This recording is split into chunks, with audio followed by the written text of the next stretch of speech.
Jean-Pierre et Julien travaillent 10 heures par jour, 7 jours sur 7 dans leur ferme. Installés en production bovin-viande sur 185 hectares, le père et le fils ont 130 vaches allaitantes et 70 broutards par an. Et pour eux, comme pour beaucoup d'agriculteurs, les temps sont durs. Vous regrettez que votre fils soit installé avec vous? Un petit peu, oui.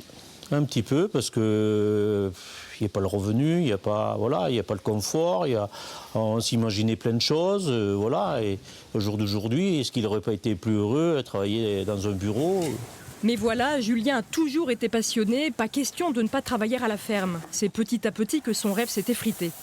En 2008, on m'a dit tu fais bien, tu t'installes sur une mauvaise année, ça ira que mieux. Mais concrètement, plus les années passent, plus on investit, moins on gagne et jusqu'où ça va aller, quoi. Voilà, on entend parler de suicide, mais ça se comprend aujourd'hui. Allez, allez.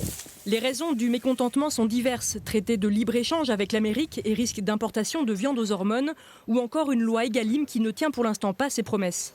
J'ai l'impression que les grandes surfaces vont s'en mettre encore plus plein la poche et puis nous, on n'aura rien, quoi. Après, je pense que les aides, maintenant, ça suffit, quoi. On est aidé de partout. Ce qu'on a besoin, c'est du prix, quoi. Aujourd'hui, il faut qu'on vende nos bêtes plus chères, mais pas 5 centimes, quoi. Il faut qu'on vende nos bêtes 1 € plus cher du kilo et là, on va respirer. Avec un prix de vente aujourd'hui entre 4 € et 4,50 € le kilo de viande, les éleveurs ont du mal à s'en sortir. Julien ne peut se tirer qu'un maigre revenu de 600 € par mois.